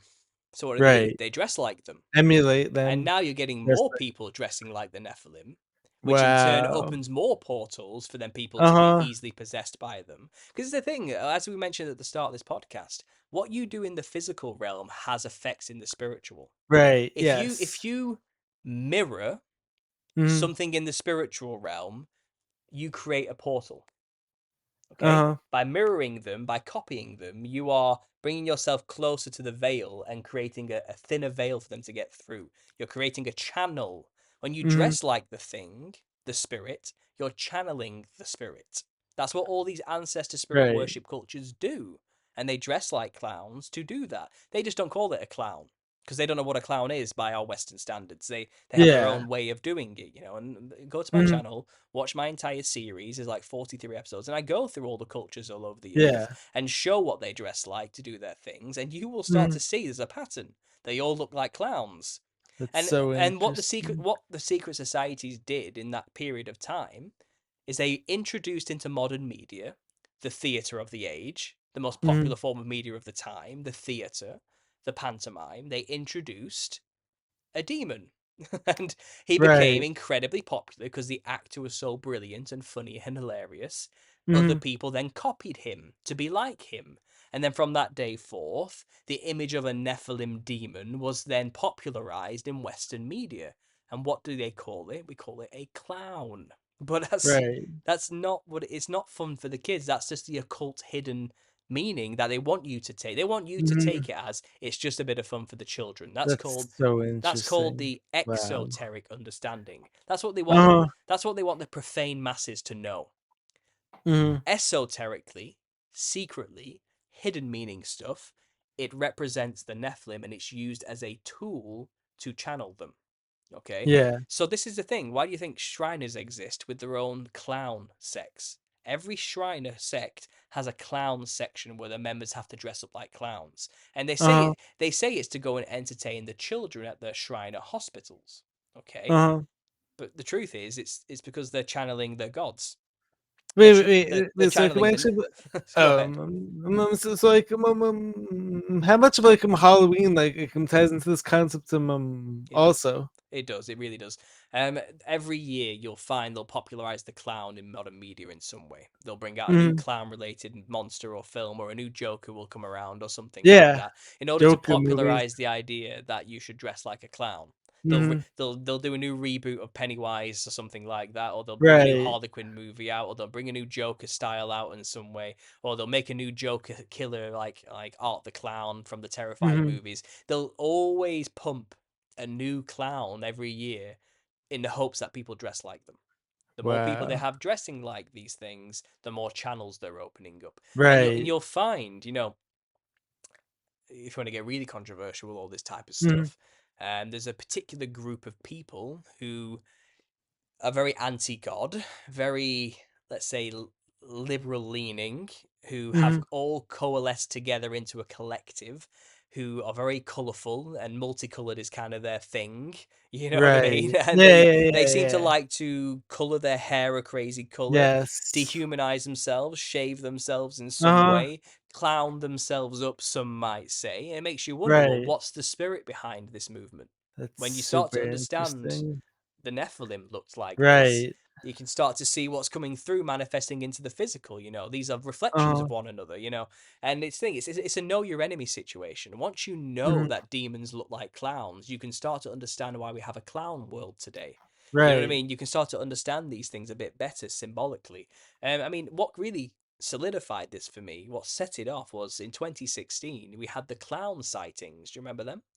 And Wait. Did that have to do with like the clowns like come on these subways or something like yeah, they that? were Or they were everywhere. They were just right. appearing on street corners and on the edges of forests. They were just standing there looking menacing with like balloons and Uh-huh. stuff. And it was called the creepy clown sightings of 2016. And Right. all the news media was picking up on it. Like all the Mhm. small networks, even the big networks, were all broadcasting on the box in the corner of the room. Killer clown sightings everywhere. You know what I Right. mean? And I thought it was so bizarre because I realized, like, well, the media doesn't show you anything unless they want you to see it. Yeah. It's all controlled. Um So I knew at that moment, along with all my other research into biblical history and obviously the my experiences with the psychedelics, seeing the jesters in the DMT realm, uh the disembodied spirits of the Nephilim, all this type of stuff. I kind of made the connection then that the clown's a symbol for something. That's why they're showing it on the box. That's why they're making people see it on the TV right now. They want you to see right. that the clowns are returning or something, or Yeah. the clowns are appearing everywhere Uh-huh. mysteriously. Well, if clown means Nephilim, then that's symbolically represented. The Nephilim are returning. The Nephilim are going to Mhm. start to appear into our realm again. You know what I Uh-huh. mean? It was a symbol. Yeah. It was a message for the Mhm. initiated who know what that symbol means. And Well, yeah, like, and then also like taking that like one step further. So like, in 2019, like, the new Joker movie came out. Like, and then like the next few years, like everyone was like dressing up like as the Joker. I mean, you actually see, so like the past like few days, like there's actually been like it's like one story that's like going around like everywhere, like man, the mainstream news like talking about like the idea of giants like walking around Miami. Oh yeah. Yeah, so what are your thoughts like when it comes to that the whole story going on right now? I've seen snippets of that in my own Telegram group. Mhm. People have been posting about it and stuff, and Right. I think they're trying to say a kid set off some fireworks at first or something is what I saw. Uh, I think the story keeps shifting about what was really happening there. People are saying I saw giants and all this type of stuff, and I don't know. I'm always weary when the media picks up on something like yeah. this or it's shown s- anywhere. But Same here. the Right. thing the thing is, I don't think they can physically manifest in our world easily. I think they're disembodied Hmm. now. They manifest through us as channels. Right. The Nephilim do. But I do believe there are cryptids all around the earth which are Hmm. physical and real monsters. And I think these aren't Nephilim. These are so sightings of these physical monsters, for example. I think Hmm. they're more likely remnants of the humans who genetically engineered themselves Okay. just before the flood. So wait. So Okay. like, based on that, what are your thoughts like, when it comes to say of like, the giants slash Nephilim, possibly even like going beyond like the ice wall, like possibly so have you ever looked into that or no? Yeah, I mean, it depends how you want to perceive cosmology. If it depends if you want to understand that the outer rim of the Earth, if there are more lands Right. beyond it, if you want to go on that Yes. Yeah. aspect. I don't know how much weight I hold to that map that's been going around Right. because it was just created Hmm. by some random artist on DeviantArt. It wasn't really like a I think it's more. I think you're going into the realm a little bit more there of mythology. I Right. like the moon map idea. I've seen a lot going around quite a lot. Hmm. If you've seen Yeah. that, Yeah. the moon Yeah. projection, so that Yes. implies I've seen that there are one other also. lands. So it could be Yeah. that they're in those lands, Right. maybe.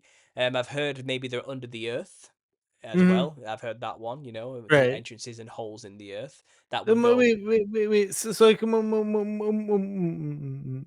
if any of those series like are true, like that would be like referring to the Nephilim, like more would that be referring more like these cryptids, who actually came from like similar lineages? Yeah, I think the OG giant original Nephilim did get killed. Mhm. That was part of the punishment of the Uh-huh. Watchers. But Right. then there were like quarter blood Nephilim being created and Mhm. half blood Nephilim because the Nephilim had children and their children's children had children. And I think it got watered down and a bit more weird with each Right. iteration going down each Yeah. generation. And then I think you start to get things like hairy tall beasts like Bigfoot or Bigfoot, the wild Sasquatch. well, the wild man of Europe as well. Uh-huh. It's the same creature. So I think they got smaller with each generational passing. I Mhm. think they got less psychedelic, more hairy and weird. I think, and that's Nephilim. So I think there's precedents to say that there are descendants of Nephilim around, but they were called Uh, something else. They were called in I think it's the Book of Jasher. Nephil were the first iteration below the Nephilim. Then below the mhm, Nephil was the Elio or the Eliud, and then below mhm. them was the Elio, I think. So they kept going down into lesser versions, and it's likely, Right. they made it through to the other side. Maybe I don't know, Uh-huh. but there was this thing discussed just before the flood, um, in primarily the Book of Jasher. It says there was the mixing of kinds happening. Mankind took it upon themselves, with the help of angels, to genetically engineer themselves, to change their flesh. And it says Right. during this time, mixing of kinds, so different types and species were being blended together. All the animals were being blended together to create weird hybrids. And I think humans were taking that choice too. So Mm. when you hear of cryptids like Mothman, that's a human who's mixed themselves with a moth. It's two Dog kinds. man, I've also heard of. Dogman, yeah, lizard people, you know what I mean? Right, Like yeah. things like this, you know what I mean? I think even things like like the tall greys, perhaps, or the small greys, they could be Mhm. frogs mixed with humans or amphibians of some kind. It could be any creature mixed with a human, an owl maybe, I don't know, with big glowing black eyes. I Right. think a lot of the cryptid phenomena, which often gets passed off as alien phenomena, is a result of Yeah. X-Men. They are mutants. They are ex-humans.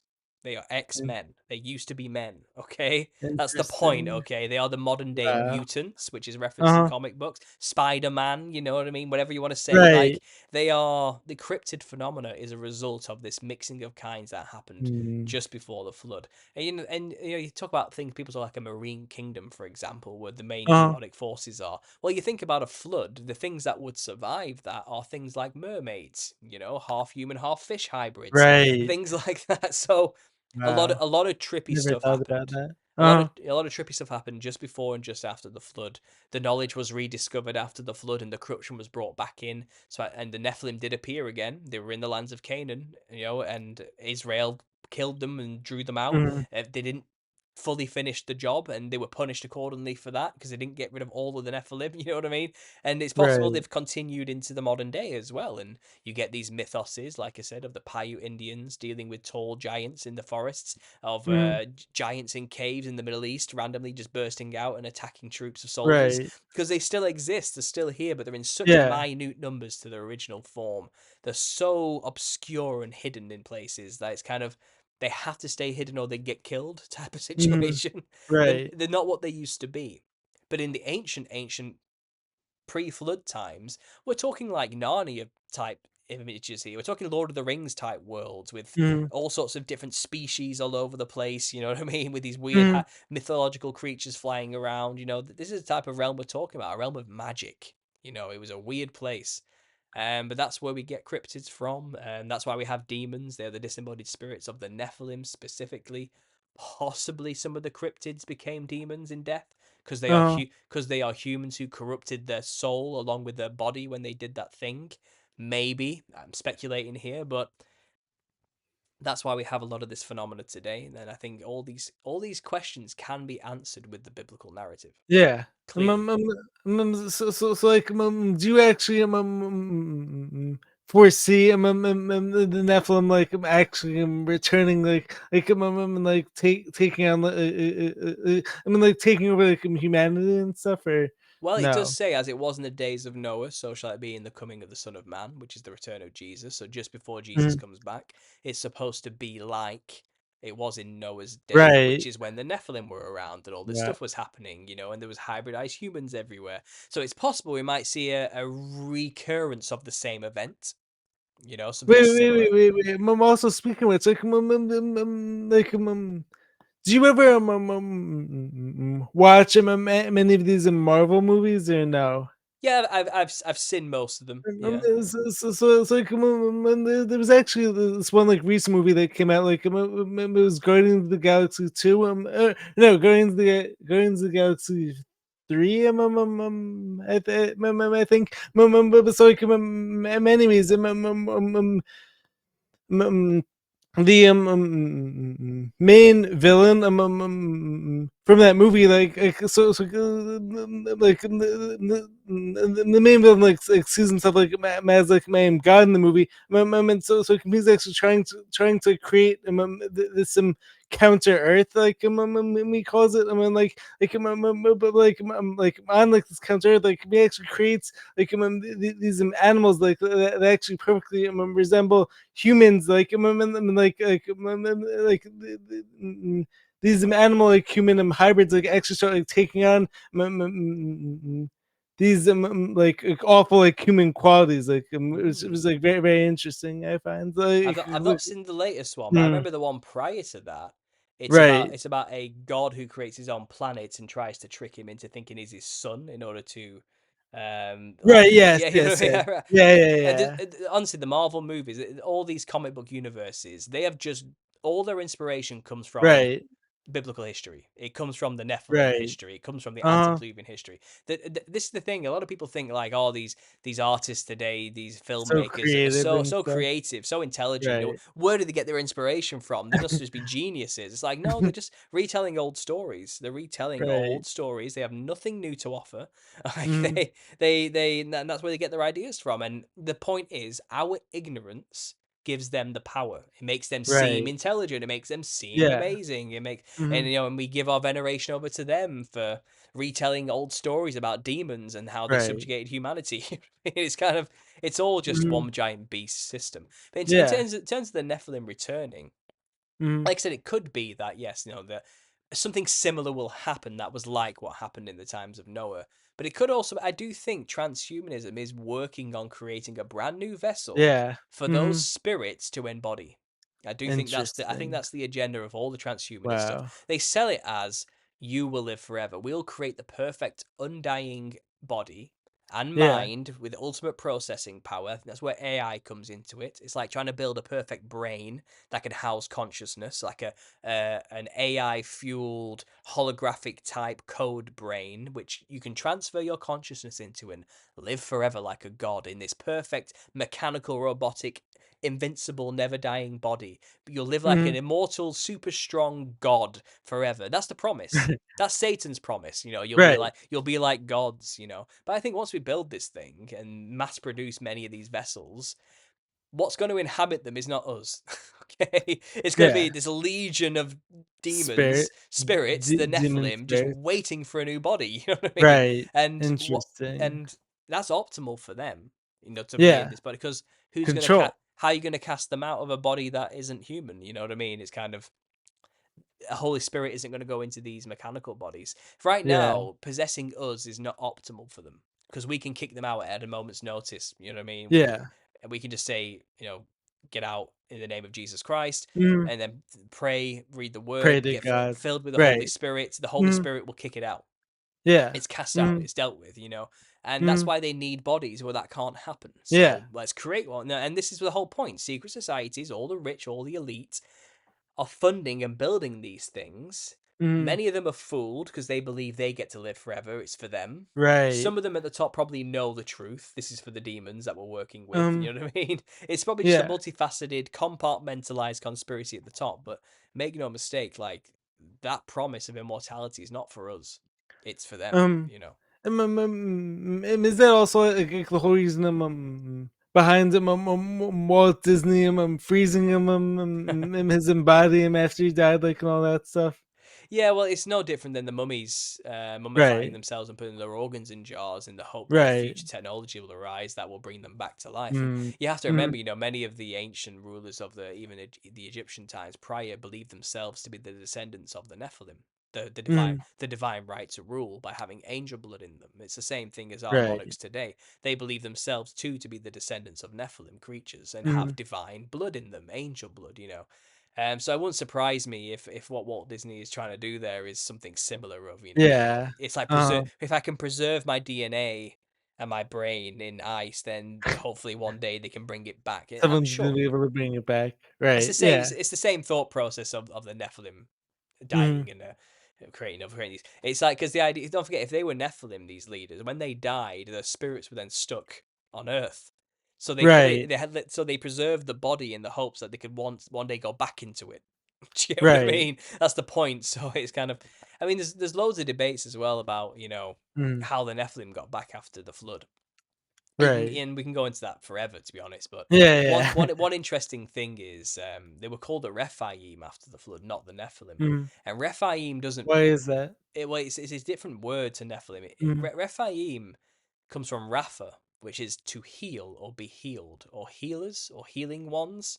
Mhm. Um, and it comes from another root word as well from Rephaim, and it basically means undead or dead or dead ones as well. So Mhm. if you put the words together, Rephaim kind of means a resurrected dead thing. Okay, a zombie. Interesting. Zombie Right. is a good modern interpretation for it. Mhm. You know what I mean? The undead. Right. The living dead. Which is Yeah. kind of like what vampires are in a way. And I think the Rephaim were like giant reanimated corpses of the Nephilim prior to the flood. So it's like they found a way to re-inhabit their old bodies, but they would like a dead version, like a living Mhm. dead type version. And it says in order to kill the Nephilim or the Rephaim or the giants, David and Goliath is a good example of this. You have Right. to remove the head.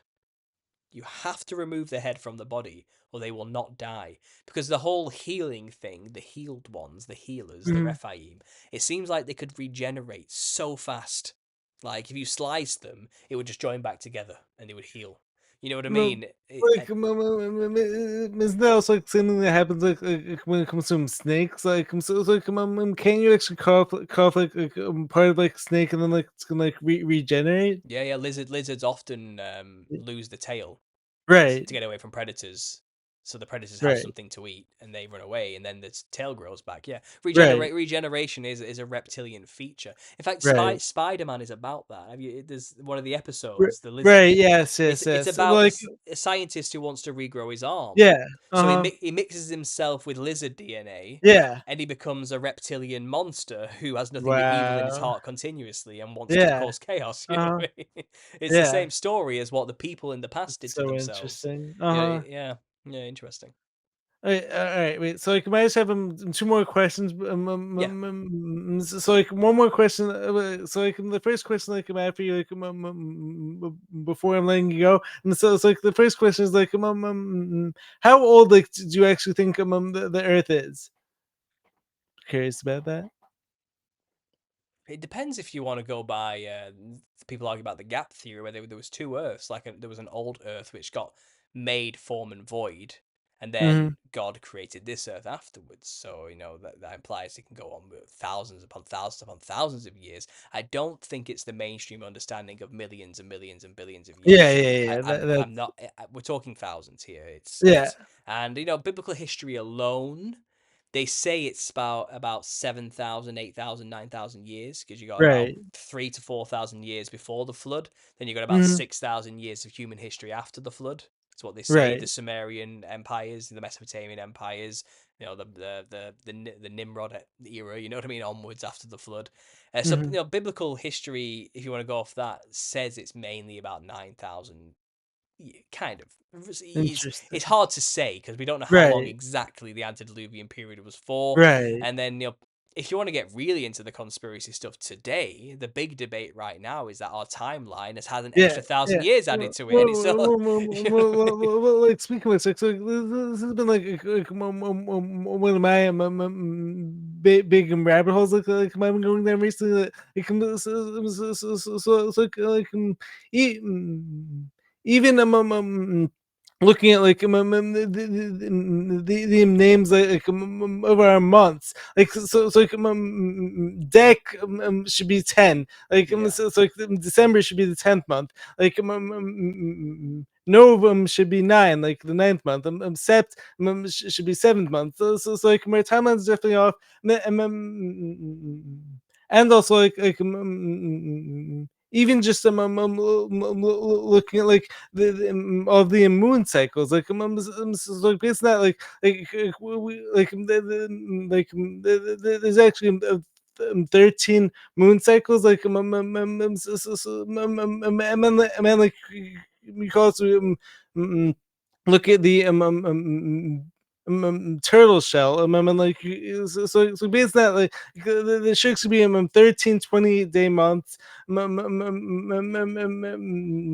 then one extra day for Easter. I'm pretty sure Listen, something like that. your guess Yeah. is as good as mine because Right. Yeah. history is a mess. History is Yeah. it's a Right. and even then, our formal chronology of what we understand Right. history to be was a Calvinist, I think, who developed that in the Right. 1600s.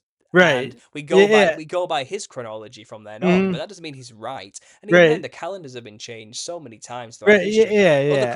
Other cultures use different calendars. July was Mhm. added in I don't know, 400 AD. Or so. It was something Uh-huh. stupid.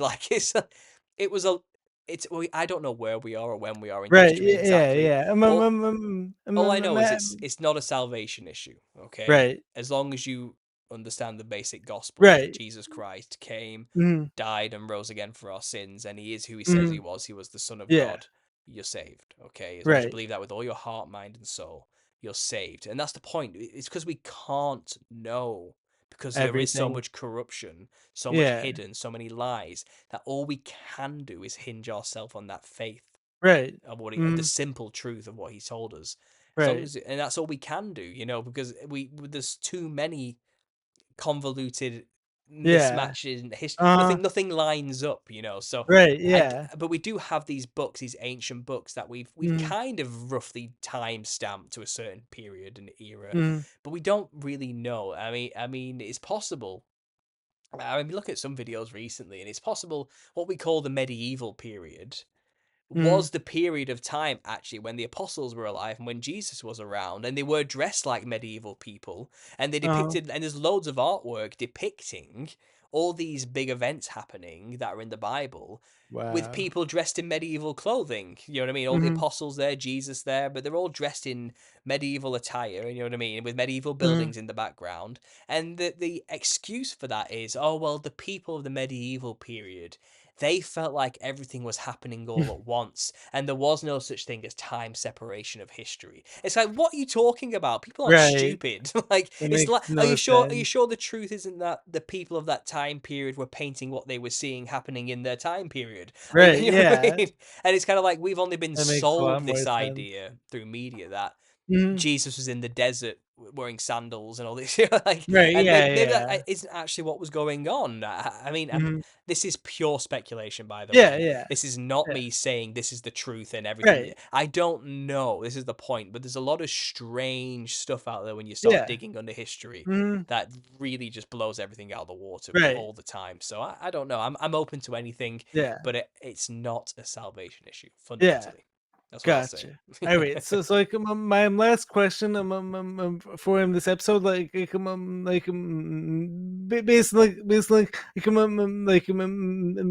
the fact this is the first week of the quote unquote new year, so it's like what are some predictions that you have for events that are going to be coming this year? Do you think that this is gonna end up being a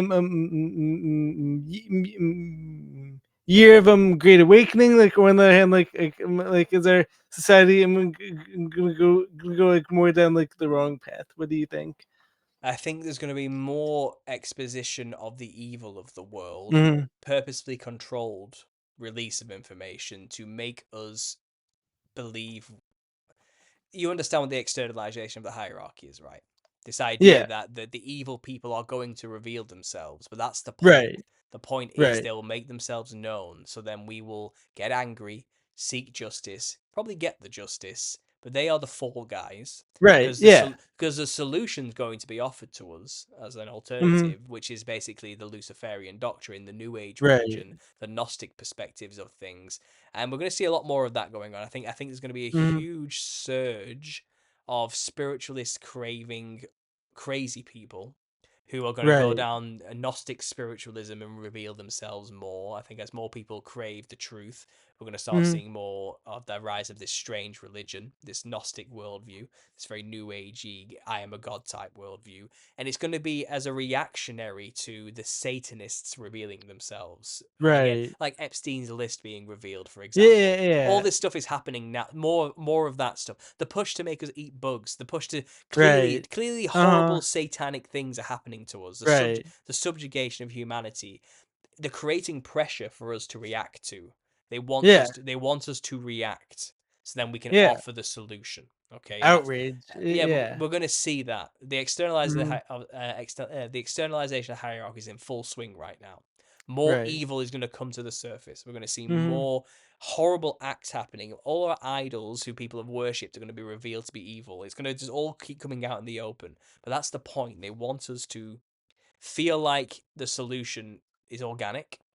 Right. You know what I mean? And what they're gonna offer us is this love and light, peace and harmony, Luciferian doctrine. It's not going to be It's Christianity, not actually okay? gonna be that way. Yeah, yeah, and I'm noticing myself now. I just made a video basically talking about Gnosticism, and Mhm. it was just an off the cuff 7 minute rant I made in the middle of a 2 hour live show because. Uh-huh. I was getting irritated with all the stupid comments from Gnostics I was getting. You know what I mean? Really? And I made this video, and honestly, the vitriol I have gotten from this Really? very small but loud minority of Gnostic thinkers who they believe Christ wasn't a real person, and we're not supposed to put our faith in him and expect him to save us.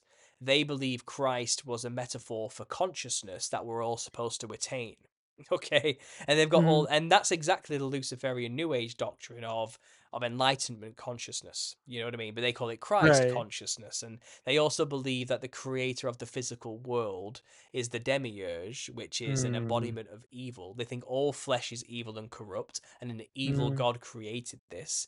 And what we need to do is escape this flesh, and therefore, they're just antichrist through and through. Okay, it's the perfect antichrist religion Right. Yeah. because Yeah. they got Yeah. because they purport to be Christ-like in the nature and use Christ-like words, but Mm-hmm. it's complete heretical doctrine compared to Christianity.